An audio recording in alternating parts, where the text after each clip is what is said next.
Welcome to Business Outlook, a podcast by the Albuquerque Journal where we focus on 4 revolving themes: real estate, small business, emerging leaders, and technology. CNM is truly one college with infinite possibilities in tech and data sciences. CNM offers programs where everyone can learn about software, apps, or how to build websites. You can also choose from AI programs and machine learning, the Internet of Things, and so much more. CNM, one college, infinite possibilities, and a proud sponsor of the Albuquerque Journal's Business Outlook. Hi, welcome back to the Business Outlook podcast. I'm Ryan Boetel with the Albuquerque Journal. Today's podcast is focused on real estate, and my guest is Paul Silverman of Geltmore LLC. And Paul, thanks a lot for coming on here. My pleasure, Ryan. Now, I wanted to hear kind of your backstory and how you got into becoming a real estate professional in Albuquerque. And we were talking just now about how your sort of real estate and kind of that just nature of the work goes back to when you were a teenager. Can you tell me a little bit about that? I actually had some great mentors from very early in my life. When I was a junior and senior in high school, one of my buddies, his father ran the warehouse for Radio Shack in Fort Worth, and but they did their mail order and their huge mail order business out of their flagship store on University, and my friend's father hired the crew, which happened to be his son and 2 or 3 of his other buddies, along with me, to run the mail order side of Radio Shack, which was a very big business at the time. And I worked there 30 hours a week while I was still finishing high school. My junior and senior year in high school, worked till 9 o'clock weeknights, work all day on Saturday and Sunday. And managed to put together enough money to get through my first year at University of Texas. And but the fun part of that Radio Shack gig is that Charles Tandy, who was the owner of Radio Shack, would come in every Sunday morning at 10 o'clock, and we'd work with these high school kids to set the store up for business. Mm-hmm. And so I got to see the retail business through the eyes of somebody who was very, very successful. And when I got to college, I ran out of money after the first year, and so I had to get another job. And I fell into a job that one of my fraternity brothers' family owned, and it was a chain of 5 soft goods stores in Austin. And the patriarch of the family took a liking to me, and he taught me literally everything about how a retail store operates, from accounting to purchasing to promotion to management. And I spent 3 of my 4 years working, again, 35, 40 hours a week while I was taking 15 hours, a semester in school. Good news is I graduated with $600 in my pocket and no student debt. Mm-hmm. And from there, I thought I needed to go try to work for a national retailer, which I ended up at Foley's in Houston, which was a Federated department store, and hated it, literally hated it. And the reason for it is that, I didn't have that same contact with these luminary business people, who were more interested than a 900 square foot spot on the 3rd floor of a department store, and literally got fired from my first job. And from there, but while I was there, I knew I wasn't going to stay there. And I made the decision that I should get some additional education. So I took 3 courses that summer with University of Houston that put me in a position to become licensed in real estate in Texas. And I left Houston and I went to Dallas, moved in with my brother, older brother, 3 years older. And I had 6 interviews, 3 with restaurant companies and 3 with real estate companies, and I got 5 offers. So I had a choice of what I wanted to do in 1972, and I took the real estate offer with what's now CBRE, and I was the 6th guy hired into the Dallas office. Oh, wow. I ended up working for two guys that were from California. They taught me the commercial real estate business, retail, site location, leases, and so forth. And their regional manager ended up being the president and chairman of the board 20 years later at CBRE. But that exposure to being in Dallas in 1972, I was there from 1972 through mid 1975, when my brother decided he didn't want to be in the real estate business. He followed me to CBRE at the time, and wanted to live in the country, raise golden retrievers. And okay, well, how are you going to make money doing that, Harry? And I happened to find that Christmas of '74. A friend of mine's father actually owned a tugboat filling station on the Texas Gulf, on the intercontinental waterway, right outside of Freeport, Texas. And we lived in a wood house with a galvanized roof under the Surfside Bridge. But the good news is that on the other side of that bridge was the second largest chemical company in the free world, Dow Chemical, and most of their product came in and out on by boat on barges. And so that was the basis for our buying this. It was a tugboat filling station, is what it was. But at the same time, there was a tremendous amount of offshore and onshore drilling going on in South Texas at the time. And so if you've ever been on an oil rig, you would know that they run on diesel fuel. And that's what we sold. And we had a supply arrangement with Texaco at a time when the Federal Energy Regulatory Commission put limits on how much fuel that you could use or sell, and tied to the previous years. And but the good news is they didn't regulate that regulation didn't apply to any offshore drilling, and so we were able to triple our business at a time when everybody else was locked in, because we were able to sell offshore the product that we were under Texaco International, so that was their job to sell to that market. And 2 years later, the guy we bought the business from came back, and he was under a non-compete agreement. At 26 years old, I knew that you had to have good lawyers when you made business deals. And the guy we bought the business from came back to us and said, "We have a problem." And I said, "I don't know what your problem is, and I don't have any problems. So why don't you tell me about your problem?" And he says, "You know that non-compete agreement that you got? Well, I just bought a midstreamer who is competing with you." And I said, "Well, that would put you in violation of your non-compete agreement." Yeah. And so we ended up selling the business back to him for twice what we paid for it 2 years, before. And I realized when we did that you didn't have to live in a big city and keep up with the Joneses to be able to make a lot of money. And in the meantime, I gotten married to Adam and David's mother, who is from Hobbs, New Mexico. And so I didn't want to go back to Dallas. I didn't want to go to Houston. And so we went to Hobbs. And that was April 13th of 1977.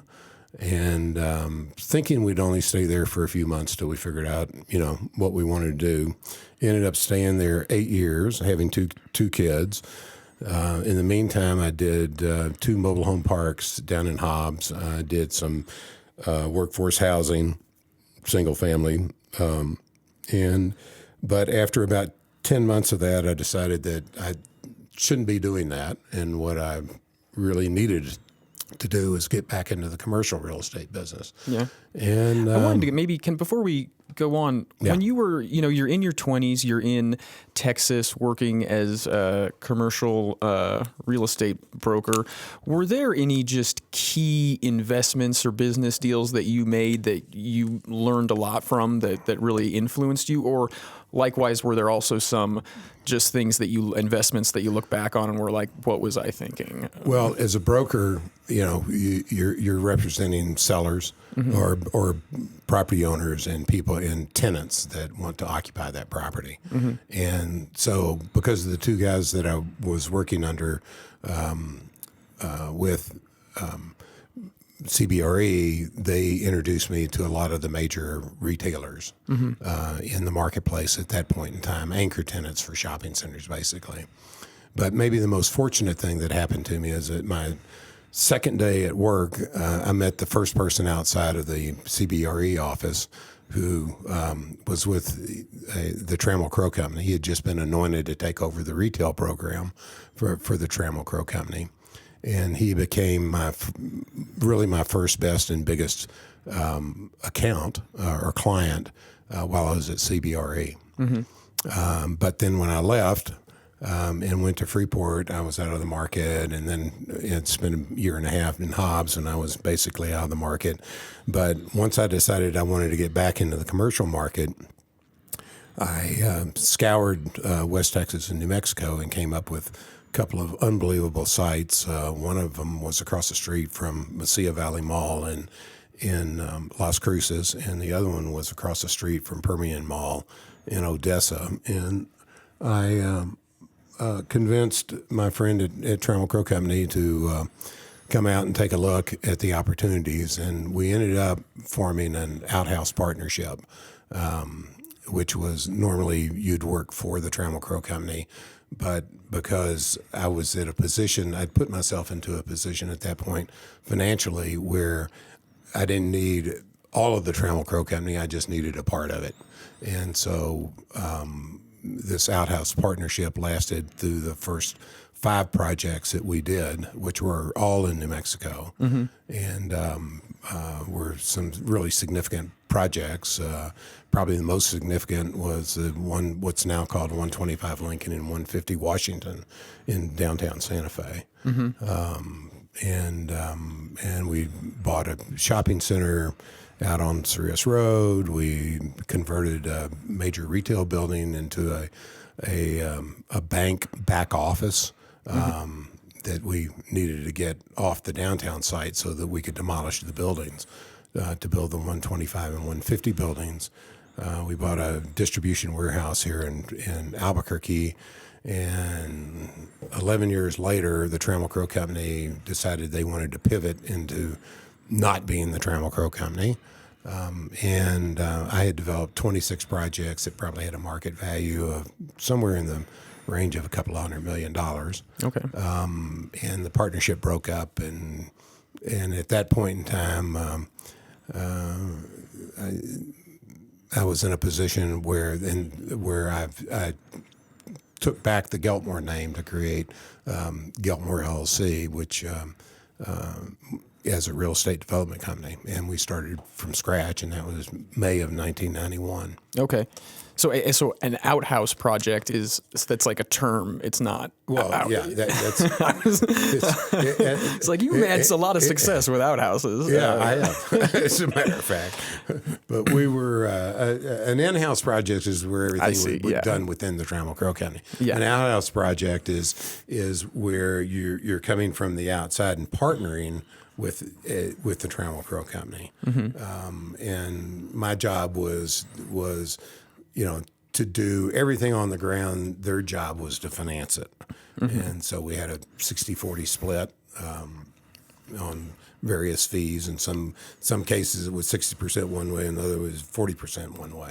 But, we had a definitive development. But what that did, it allowed me to build significant equities into existing properties. Okay.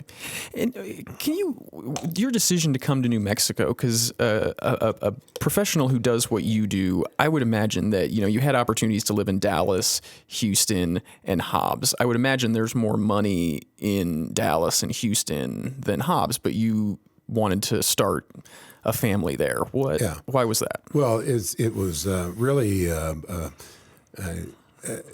function of, in the real estate business, most people think, you start with money is the first thing you need. Well, actually, that's not right.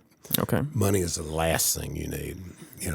What you need in order to do a successful real estate project is you need users, and you need opportunities, and you need to find the right site, and you need to get through whatever entitlements are needed to be able to to create that. And at Geltmore, we have a really, really, really simple way of analyzing that, and it's basically 4 rules. Okay. And it really only applies to New Mexico. And number 1 is never, ever get in a hurry. Because in New Mexico, if you're in a hurry, you're going to end up making a mistake. Mm-hmm. Second thing is, sell it before you buy it. That does not necessarily literally mean what that is, but really what it means is you've got to find the user. You got to figure out, where is the money going to come from to pay for the building that you're going to build. Mm-hmm. And if you know who the user is, and if you can make a deal with them, and you know what kind of rent they'll pay and all that other stuff, you got the first piece of the puzzle solved. Which takes you to the third rule, which is prove it on paper before you spend a bunch of money. Mm-hmm. And what that really means is that you've got your top line of a pro forma, which is the income. And so the next step is, what are your expenses? How much money are you going to spend? What exactly is it? And when does that have to be done? It's the whole thinking through the development cycle as to being able to get the cost side of the budget solidified. And then if you've got the income, if you've got the expenses, then you know what the net income will be. And that tells you what you need to finance and how you need to finance it, which takes you to the fourth rule of how we do business, is that if it's a good deal, the money will find it. And if it's a bad deal, you couldn't chase down a $10 bill with track shoes on. Okay. So you only want to focus on doing good deals, because the money literally will find you. There are plenty of banks, investors, everybody else, and that's when you worry about the money. But you don't really have to worry about it, because you know exactly what it's worth. You know exactly what you need, and you know the terms on what you need it. And if you can follow those 4 rules doing development work, you'll make a lot of money. Okay. Hard part is following the rules. Yeah, well, and it seems like if you've created this formula where if you follow the rules that Geltmore has established, you're kind of taking the risk out of it, in your opinion, right? That's You're the just whole gonna point. you're just gonna print money once you get it going. We're not risk takers. Yeah. Okay. We're not risk takers at all. I mean, we're not going to take a risk. There's no need to. Really? Okay. Yeah. I mean, if you're taking a risk, that means that you haven't done your homework. Mm-hmm. Because the whole point of doing the homework is to eliminate the risk. Okay. Well, then, so what year do you move from Hobbs to Albuquerque? That would be July 3rd of 1985. Of 1985, okay. Yeah. So since this is, an Albuquerque audience, what were some of those first projects that you were part of that people would either remember or could still be around town? I don't know. One of my most fun ones was Montgomery Plaza. Okay. We bought Montgomery Plaza, and I think it was December of 1985. And at that point in time, it had a mini mall in the corner. And we had also acquired at the same time the land north of it up to Lumber, I think is the first street where. Okay.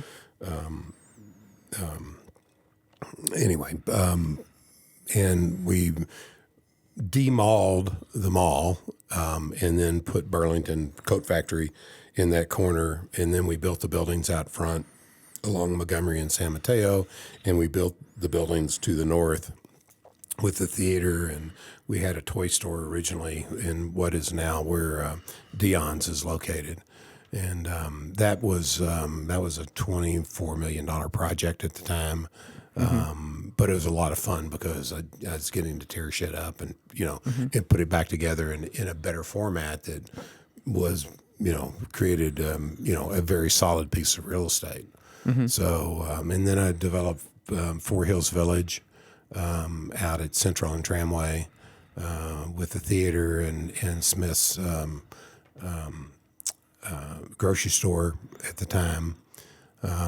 We did another project up. One of my absolute favorite projects was up at Eubank in Juan de Beau.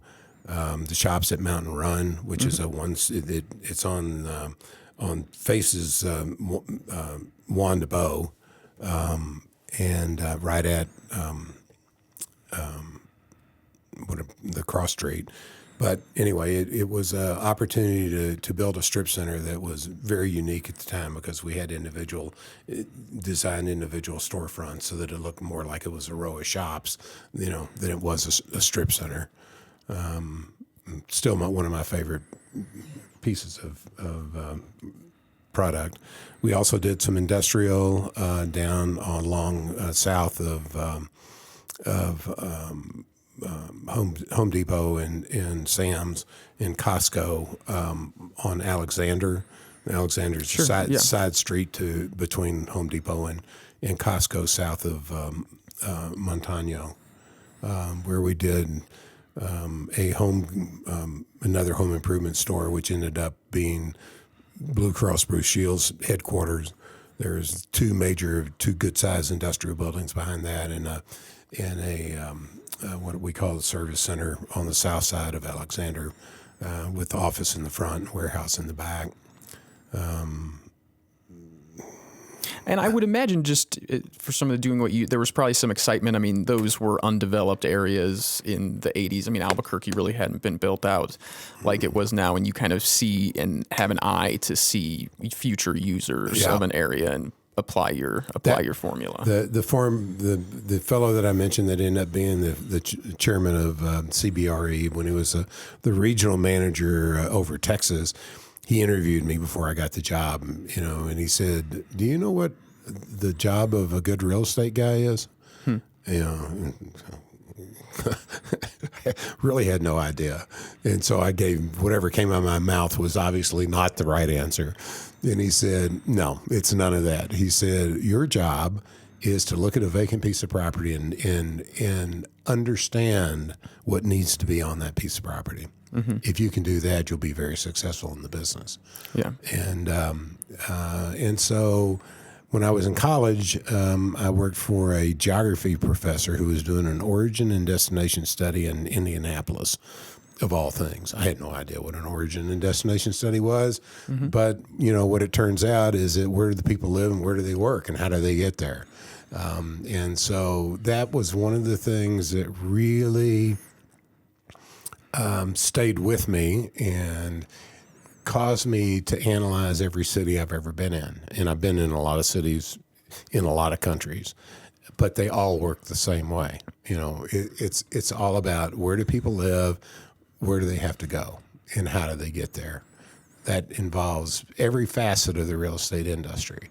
And that education was incredibly invaluable mm-hmm. In the real estate business.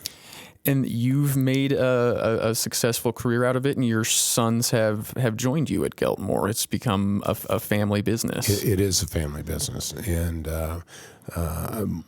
my youngest, I thought, was going to be the general manager of the Lakers, or at least that's what he said he was going to be. And my oldest son said, "Well, you can watch me on TV because I'm going to be on TV." Mm-hmm. Well, he watched a lot of TV, so far he hadn't ended up there, but I'm sure he will one day. But I never pushed them into the real estate business, but they always got exposed to it because I always drug them around with me, and to the job sites and to meet with customers and whoever else. And they both ended up at University of Colorado, because they love skiing. And David got a business degree with a minor in real estate. I think that's correct. And Adam got a history degree. And they both, when they graduated, they both ended up in the real estate business out in California. And David worked there for 7 years before he came back. Adam worked there for 13 years before he came back. So they came back with good education, good experience, but they had never done any real estate development. So since 2012 for David and 2015 for Adam, we've been in the business of one, rebuilding the company, and they've rebuilt it from the inside out, which is great because it operates way better than when I was running it. And but we've also had the opportunity to do some really fun developments that in a wide variety of developments, because I wanted them to be able to experience, every problem that they could possibly run into while I was still around. So today they basically run the business, and it's freed me up to go do some other things, although I'm still part of every deal, and I keep a sharp ear open to see what, to keep up with what's going on the other office. Okay, great. Well, Paul, thanks for coming in and kind of giving us the origin story and the foundation of your company. And then Adam and David are going to come on next week and talk about some of the fun and exciting projects and other issues that you guys are facing. Good. They'll keep you well entertained. All right. Well, thank you very much. Thank you for joining us. You can find this episode and all our podcasts on the Albuquerque Journal website, abqjournal.com, as well as on YouTube, iTunes, Spotify, and SoundCloud. If you enjoy our podcasts, please like and subscribe, and consider becoming a digital subscriber to the Albuquerque Journal to help us continue to bring you more content like this. See the show notes for a discount on a digital subscription. Thank you for supporting the Albuquerque Journal, New Mexico's leading local news source.